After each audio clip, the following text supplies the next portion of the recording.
only difference between saving and hoarding is not an amount. See, sometimes you look at someone else and say, well, if I had that much, I would do. Yeah, right. You hadn't been there. You don't know. See, the difference in saving and hoarding is your attitude. It's your heart. That's what Larry Burkett used to say. Some people have $10 and they hoard that. Others have 10 million and don't hoard that. See, what I'm talking about is this. You got to learn to save money. And then when you get a pile of money, whether it's a big pile or a little pile, how you treat that, your attitude towards that tells us whether that is saving or whether that is hoarding. It kind of is like this. You know, here's the deal. This is the international sign of anger, the fist. And if you hold your hand open like this, even a dog understands that. See, if you hold your money like this, it will never get out. But guess what? No more can get in either. It doesn't work that way. The clenched fist is the hoarding idea. The open hand allows money to come and go, and you've got a different attitude in the way you're looking at it. Coming up next is going to be Kim. She's a sophomore in college, 20 years old, calling from Cincinnati, Ohio. Hey, Kim, what's up in your world?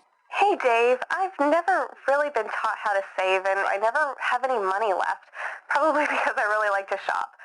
Can you give me some tips that really work for saving? Well, being a shoposaurus is like the natural state of the 20-year-old girl, and so I love it. Fabulous. Nobody is taught to save. None of us come out of our mother's womb and they go, look, it's a baby saver. That never happens, and so we all have to be taught. It is a learned skill. I'm a spender by my nature. Some people are more natural savers, and so I'm more like you are, Kim, in that I had to really work at this. And the thing that taught me to save, that enabled me to start saving, was two things. One is I had to set some goals, and I had to say, gosh, if I save up, I can buy this thing.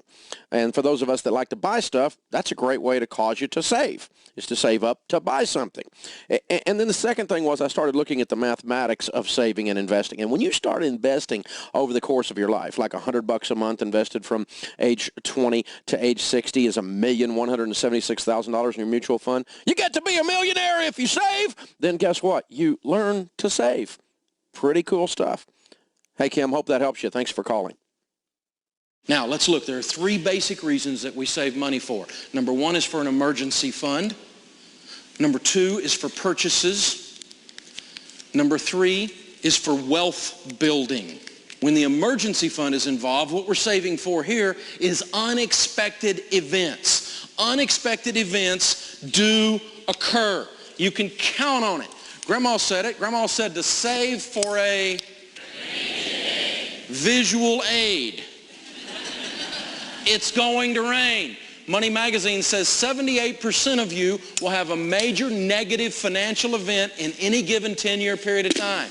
That means 8 out of 10 of you in here, if I count 10 families, are going to have something come along and punch you to the tune of $7,000, $8,000, $5,000, somewhere in that range, and hit you with an unexpected event, and you have to be ready. Emergencies are going to happen. They're unexpected. Count on it. Well, Dave, you need to be positive. I'm positive. Emergencies are going to happen. You can count on it. And you've got to be ready for the emergencies.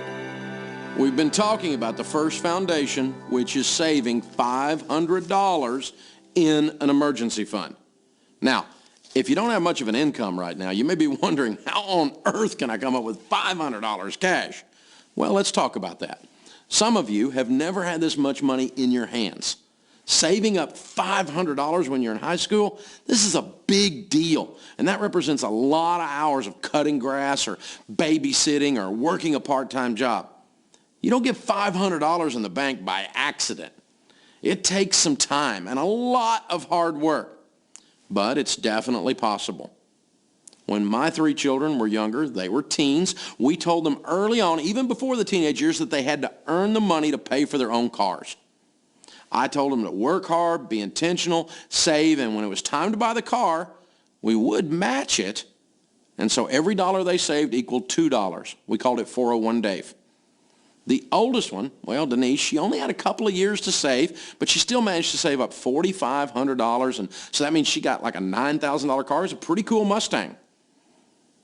And when her sister saw that this happened, her brother saw that this happened, they knew I was serious. Rachel was next. And so she had a couple of more years to save, and she worked really hard. She ended up with $8,000. I matched that, so she got like a really nice $16,000 BMW. It was a sweet car. It was fantastic. I was really proud of them. And I told them I was proud of them, and I was proud to match it for them because they were working hard, they were saving, they were hitting their goals. So at that point, my son Daniel, he had watched all of this happen, and so he had a lot longer to do it. And you know, this guy worked his tail off. He worked weekends, he worked nights, he painted the stairwell in our office building, he worked all summer. He had a lot of fun, he played hard, he played a lot of sports, but this guy focused on the goal. So by the time he turned 16, he had $12,000 saved. Now when I matched that, that's $24,000. Now he didn't spend $24,000 on a car, but he did buy a really cool Jeep Wrangler and was able to give a really nice gift to a ministry he wanted to support. Now, I know a lot of adults who can't save $12,000 over 5 years, but our teenage son did it. And he did it because he made it a priority. Saving money takes hard work. It takes focus. It takes time. And you know what else it takes? It takes the ability, the maturity to say to yourself, no. No, I can't afford to go to the movies tonight. No, I don't need a new cell phone this year. No is a powerful wealth-building word. The ability to say no to yourself can set you up to win big time. One of the biggest problems people face with money is what I call death by 1,000 cuts. They spend a little bit here, a little bit there, a little bit over here, a little bit over there. All these little impulse purchases add up to a mountain of debt. And they end up broke and miserable, all because they never learned to tell themselves no. And that's what makes the first foundation so important. You're learning right now, here today, to prioritize your spending. And when you save that $500 and put it in the bank just for emergencies, you're setting a standard for the rest of your life. You're putting a stake in the ground, and you're saying, I refuse to live like everyone else. You're deciding that you are going to do what it takes to win.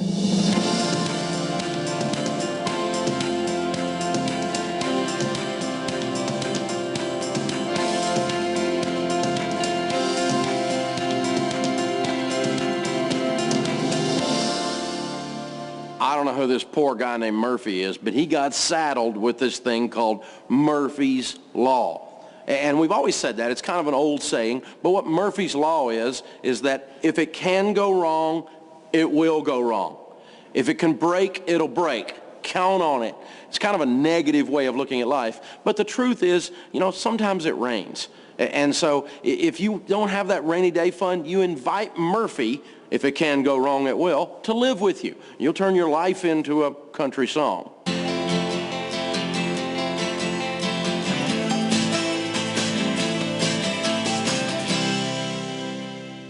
Well, a teenager needs an emergency fund like anyone else. Hopefully, though, the big emergencies would be covered by your parents.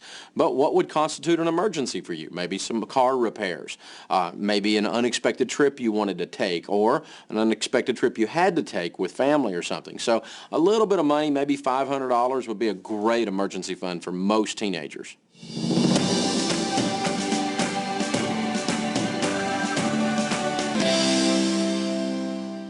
The second thing we teach you to save money for is for purchases. Instead of borrowing to buy something, pay cash by using the sinking fund approach.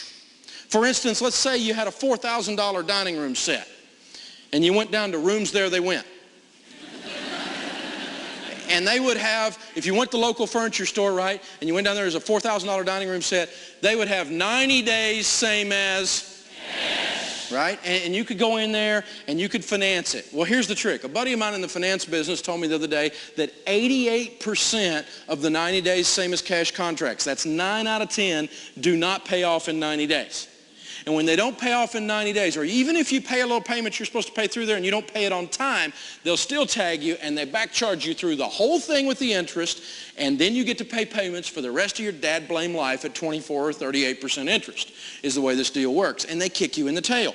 So this means that you're going to have borrowed at 24% interest. You'd have payments of $211 a month as an example for 24 months, and so you'd end up paying $5,000 $64 for a $4,000 dining room set. Here's an idea. Here's an old-fashioned thought, the way your grandmother would think or your great-grandmother would think about money. Here's an idea. Here's what a sinking fund is. It's a commercial real estate term. If you buy a commercial real estate building and it's got a 20-year roof on it, you know that in 20 years you got to buy a roof, so every year you set aside out of your income 1/20th of the roof. So when the roof, which is a big hairy deal on a big building, comes up, you've got the money to put the roof on it. It's not a surprise. That's a sinking fund. And that's all we're doing here. We're just going to save money and earn a little bit of interest on our money rather than paying someone else payments and being stuck in a rut. And so what if you saved $211 a month? You did this for 18 months. You could pay cash. Now, some of you are quick with a calculator or quick with your math, or you'll go back later and run the numbers. You go, now, wait a minute, 18 times 211 is not 4,000. You're right, it's not.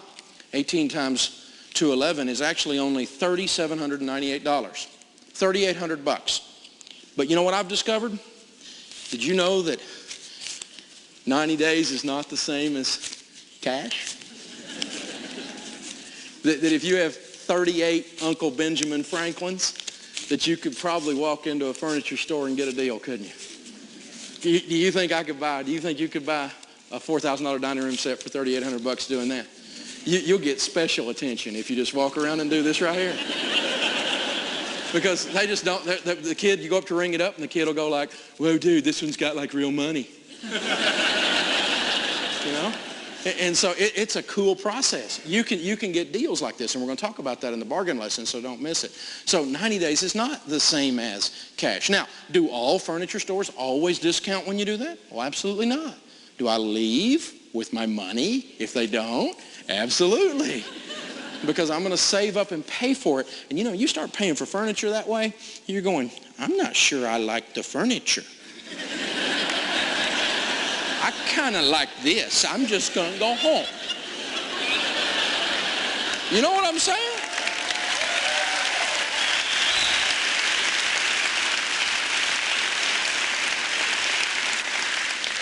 Or let's think about a car, for example. Let's kind of look at that, because everybody's saying, oh, car payments. You always got to have a car payment. That's the thing that goes around all the time. We'll talk about that in detail in the debt lesson. But what if you had a $4,600 car? You could save for a $4,600 car, and you could do that by putting $464, which, by the way, is the average car payment in North America today, according to USA Today.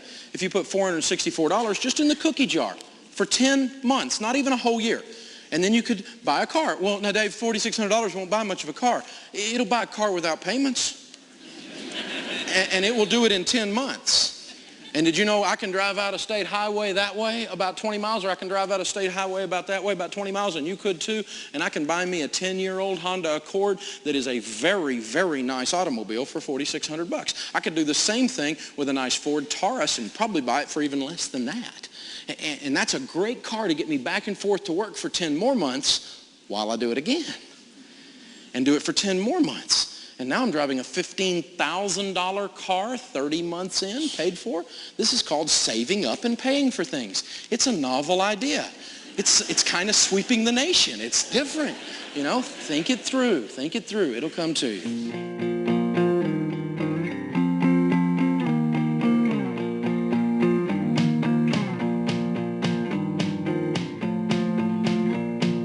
Wealth building requires a key ingredient, and that is discipline. Discipline is a key ingredient when it comes to wealth building. Now, I got to tell you, I don't like discipline. Anybody that just says, I like discipline, you're kind of weird. You know? That's kind of a sickness, you know? I mean, I like discipline. Yeah, I don't want to go there. That's out there a little bit, okay? But I tell you what, I do like in my life what discipline produces. When I am disciplined in taking care of my body, I like that I feel better and I'm a little thinner. When I am disciplined in taking care of my money, I like that I have some. No discipline seems pleasant at the time. We can all admit that. When I go out running, some mornings it's early and I don't want to get up, that isn't pleasant at the time. But when I get to work later that day after doing a few miles, I feel better, don't I? Same thing with my money. No discipline seems pleasant when I'm doing it, but then when I need a little money to buy a car or take care of my child or send my kid to college or something, I've got some. It's not pleasant at the time, but it produces a harvest that is powerful. Building wealth is a marathon. It is not a sprint. You can't get rich quick. Everybody's looking for a shortcut. Everybody's watching midnight cable TV. I'm going to order this tape set, and they've got magic pills, and it's easy, and it's not easy. It's not easy. Building wealth is hard. Otherwise, everybody would be rich. It's tough, but it's worth it. And anybody that tells you it's easy, and anybody tells you they've got a shortcut, and anything that sounds too good to be true it's not going to work. It's not going to work. If it sounds too good to be true, it's too good to be true. That's the process. Wealth is a marathon. It's not a sprint. And we live in a culture where we don't want to focus on anything. The whole culture's ADD. You know what I'm talking about? We're all crazy, you know? We can't keep our eyes on nothing. I mean, talking on a cell phone, putting on the makeup, driving with your knee. I mean, come on. Get out of the left lane. You know, I mean, come on, right? Concentrate on something. Focus on something. And if you do that long term, that's a marathon. And wealth is a marathon. Anybody that tells you it's a sprint is not smart. Stay away from them. It's not going to work. All the wealthy people I talk to say, Dave, it's a process over time. Here's an example. What if you saved your pizza money or your cable money? $100 a month. Now, some of you spend $150 on cable and $600 on pizza. But average, let's just say you took $100 a month and you were to save that from age 25 to age 65, your working lifetime. And you were to invest that steady every single month in a good growth stock mutual fund, and we'll talk about that in the investment lesson, and you were to average 12% on your money. If you were to save just $100 a month, at age 65, you'd have $1,176,000. You'd be a millionaire. Say wow. No one in our culture should retire broke. And yet many, many people are. $100! And Dave, well, I hadn't seen $100. It's because you got car payments and furniture payments. Because you didn't save up and pay for them. $100 is not that much money in most people's household. $100. And you retire with dignity. Just $100. I was speaking to a group of high school seniors a while back, and the teacher said, Dave, talk to these kids about what smoking costs. So we discussed it in there for a few minutes, and we came up and we said, well, gosh, you know, what if it was like a pack a day? And we said, okay, maybe $3 a day. So let's do the math a minute. $3 times 30 days is what? 3 times 30 is $90 invested. So if you were to invest that much from age 16 to age 76, you'd have $11.6 million. This kid in the back goes, whoa, dude, what do you do with that much money? I said, you change your family tree. Maybe this time it'll fork.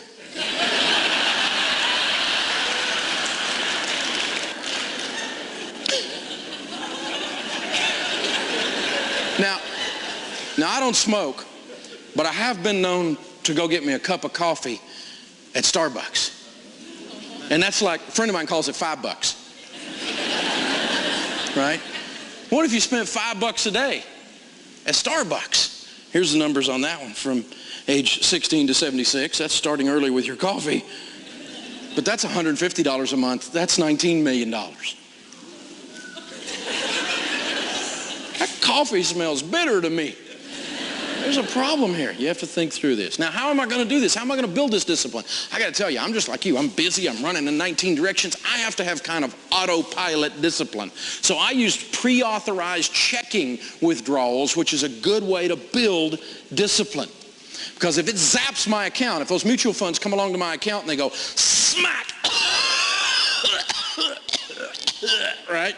That account just gets hit really hard at the first of the month, and it automatically moves over to that mutual fund.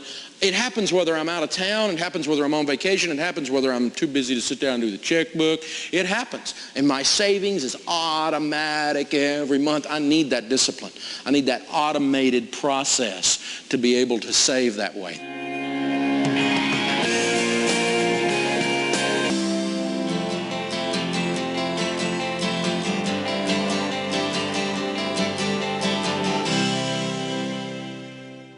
Okay, it's time to tackle your first foundation. Save for a $500 emergency fund. Doing this means taking a big step towards building wealth. But maybe you're wondering, what's the secret to saving? Well, the answer is pretty simple. To save, you must be focused and practice discipline. Sounds lame if you love to shop, right? In fact, if you like spending money on anything, from food to music to movies or clothes, you might find that saving is pretty tough at first. That's why it's important to prioritize your money when you budget. So you give first, save second, and spend last. By telling your money to work in this order, saving will happen every single month instead of it just being an afterthought. Here's the thing though. Once you've budgeted to give, save, then spend, you've got to follow through. And that takes discipline. It'll be easy to get distracted by all the commercials and internet ads telling you to buy this or you gotta have that. If you give in to their pressure, you might end up with a PlayStation, but no money. Instead, stay on course. Resist the urge to follow your friends or the latest fashion trends. Combine habits of saving and staying out of debt, and you'll free up your largest wealth-building tool, your income.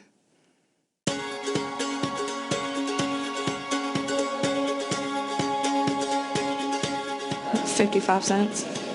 Right now I have $1,300.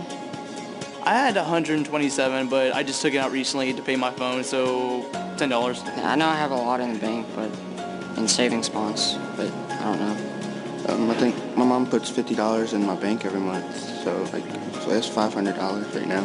About $3,000 saved in my bank, probably. Compound interest creates a mathematical explosion. Now, compound interest works like this. Let's say that we had $1,000. And to make the math easy, so you can help me right quick, let's say we made 10% on the $1,000. 10% of $1,000 is $100. Now, if I left that money in the account, the 1,000 plus the 100, the next year I would have 1,100, wouldn't I? And I would earn 10% on that, which would be $110, right? So the next year I'd have $1,210, and it keeps building up. And every time it builds up, it gets a little more interest every time, because you're not only getting interest on the principal, but you're getting interest on the interest that you built up. And that is a powerful, powerful process. The trick is you've got to start right now. You got to get with it. We got to get these emergency fund out of the way and start paying cash for things so that we don't have any debt, so that we can build some wealth. And as we start really doing our investing, we get to see the power of compound interest. Ben and Arthur discovered that. Ben is, well, he's a bright young man. At 19 years old, he decided to start saving $2,000 a year. He did that from age 19 all the way to age 26. Now, at age 26, how much money did Ben add to his account personally? He used to put in $2,000, but at age 26 or at age 27, how much did he put in? Zero. He didn't put another dime in, did he? And after that, his interest just earned interest, and his money earned interest, and the snowball kept rolling over and over and over.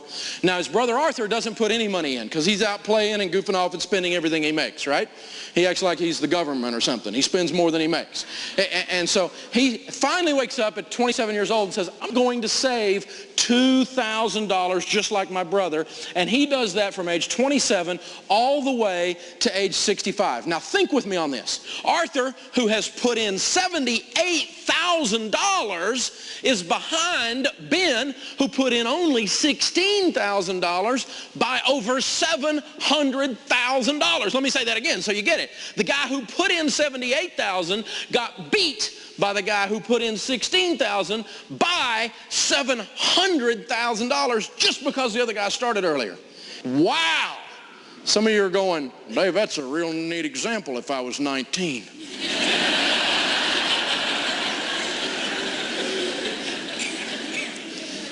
How many of you in here are under age 25? Raise your hand. Very cool. Do you understand that if you understand that chart we just did and all the implications that it means, and you cause those implications to affect your behavior, I just completely made you a multimillionaire if you get that one chart. See, I don't think you ought to be allowed to graduate from college or high school until you can explain that chart. It'll change your life to get that one thing.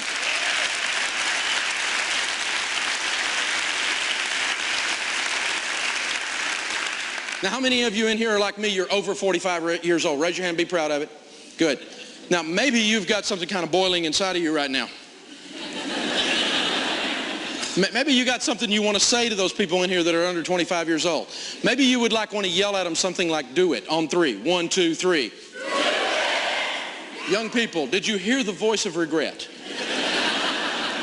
Now, those of you that are over 45, it's not over. You still got plenty of time. You just don't have as much time. And all you got is all you got. So let's work with what you got, okay? So let's get going, wherever you are. Some people say, well, am I too old to save money? Not if you're still sucking wind. You're going to make it. There's all kinds of things you do. You know, Colonel Sanders never fried any chicken commercially until he was 67 years old. Isn't that amazing? Golda Meir, Winston Churchill did everything they did in their 60s and 70s. My family and I were blessed a couple of years ago. We were able to visit the Sistine Chapel in Rome. And as we were taking the tour with this tour lady, she pointed to the back wall of the Sistine Chapel, which is this huge, huge masterpiece of the return of Christ. And it was painted, she said, by a 78-year-old Michelangelo. It's not over until you quit. So wherever you are, you start now. But let's get with it. Let's go. Let's go. Let's go. Let's go. Let's go. If you're 19, you got to do this stuff. If you're 45, let's go. Let's get this done. There's some stuff to do here, people. Let's get moving.